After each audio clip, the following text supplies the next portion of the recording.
Bonjour à tous et bienvenue dans cette nouvelle vidéo. Alors aujourd'hui, présentation pour cette dernière vidéo. Et oui, il faut bien que ça finisse un jour ou l'autre. Et bien, pour finir en beauté, eh bien, on va finir avec ABA Gogo, l'Odyssey d'Abe sur PlayStation version japonaise. Alors si vous connaissez pas l'Odyssey d'Abe, moi j'ai pas, voilà, je peux rien dire de plus, les gars. Foncez acheter ce jeu. Sur PC, sur PlayStation 1, la version remasterisée, sur Wii U, sur PS4, sur PS3, sur ce que vous voulez. Mais jouer à l'Odyssey d'Abe, c'est un must-have, même si vous aimez pas les jeux de plateforme, un petit peu plateforme réflexion. Bref. Alors, généralement, je suis assez époustouflé par les covers japonaises, mais là, il faut reconnaître quand même que la cover japonaise de l'Odyssey d'Abe, franchement, elle pue.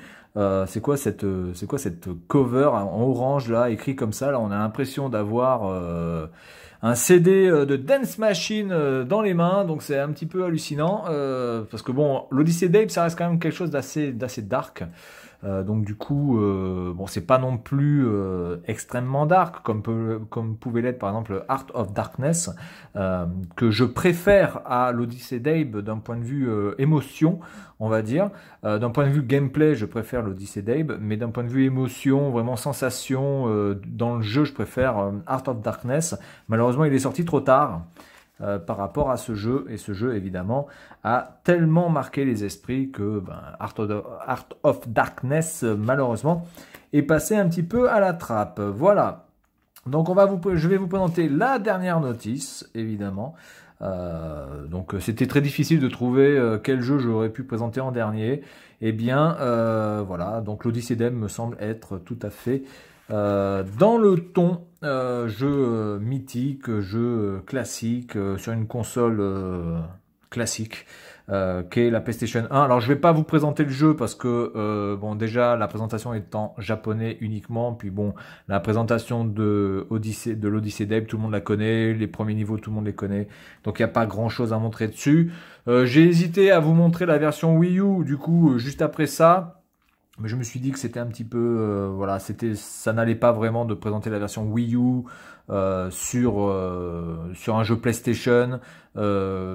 Graphiquement, du coup, ça n'a plus rien à voir. Puis c'est pas la même machine, donc du coup, voilà, je préfère m'arrêter sur cette notice qui, à elle seule, se suffira. Voilà, et le jeu se suffit à lui-même d'ailleurs, il n'y a pas besoin vraiment de le présenter plus que ça. Voilà les personnages, évidemment. Moluque qui me semble être donc le patron de la Rupture Farm. Rupture ou Rapture? Je crois que c'est Rupture Farm. Hein. Je me rappelle bien, ça fait très longtemps que j'ai pas joué à Abe. Alors là, j'y ai joué il y a très peu de temps en fait sur la Wii U, mais c'était juste pour voir si ça marchait. J'ai pas vraiment approfondi le jeu. Donc j'en sais rien, enfin il y a vraiment du gameplay que j'ai totalement oublié, mais le truc qui était hallucinant à l'époque c'était que, ah voilà, Rupture Farms, c'est le truc qui était hallucinant à l'époque, c'était tous les mouvements que pouvait faire Abe, c'était incroyable, il pouvait grimper, il pouvait rouler, il pouvait s'accroupir, il pouvait marcher lentement, il me semble il pouvait courir aussi, il pouvait s'élancer, enfin voilà, c'était quand même assez hallucinant. Tous les boutons quasiment, je crois, de la PlayStation 1 étaient mis à contribution. Alors c'est un jeu qui ne bénéficiait pas des sticks analogiques, hein, puisque si vous mettez les sticks analogiques en marche sur ce jeu, eh bien vous aurez un message d'erreur qui va s'afficher. Donc vous êtes obligé de jouer à la croix directionnelle. On va dire que c'est le seul point négatif du jeu, même si à l'époque on se suffisait amplement de la croix directionnelle. Mais il faut bien reconnaître quand même que les sticks analogiques auraient apporté un petit plus et libéré l'espace justement de la croix directionnelle pour pouvoir faire des actions.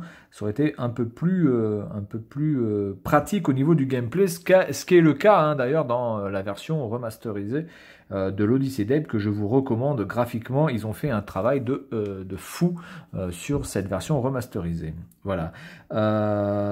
Écoutez, on arrive bientôt à la fin de cette notice. Avant-dernière page de cette notice, et donc, alors oui, parce que c'est un jeu américain, et donc il a été adapté en version japonaise. Alors la voix de Abe en version japonaise est tout à fait correcte, ça ressemble quasiment à ce qu'on pouvait faire en voix française aussi, parce qu'il me semble que l'Odyssée d'Abe était en français, hein. Il a été localisé en français. Voilà, donc dernière page de ce dernier jeu, de cette dernière vidéo de l'année. Allez, salut à tous et à la prochaine, bonne année et bonne fête!